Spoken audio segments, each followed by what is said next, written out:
ایک دفعہ دو بہت گہرے دوست صحرا میں سفر کر رہے تھے۔ راستے میں باتیں کرتے کرتے دونوں میں بحث ہو گئی اور بات اتنی بڑی کہ ایک دوست نے دوسرے دوست کے منہ پہ تھپڑ دے مارا۔ تھپڑ کھانے والا دوست بہت دکھی ہوا، مگر کچھ بولے بغیر اس نے ریت پر لکھا، آج میرے سب سے اچھے اور گہرے دوست نے میرے منہ پر تھپڑ مارا۔ چلتے چلتے ان کو ایک جھیل نظر آئی۔ دونوں نے نہانے کا ارادہ کیا۔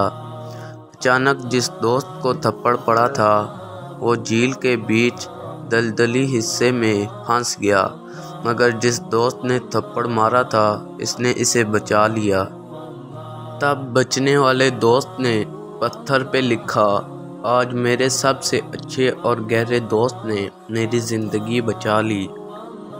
یہ دیکھ کر جس دوست نے تھپڑ مارا تھا اور بعد میں جان بچائی، اس نے پوچھا، جب میں نے تم کو دکھ دیا تو تم نے ریت پر لکھا تھا اور جب جان بچائی تو تم نے پتھر پہ لکھا، کیوں؟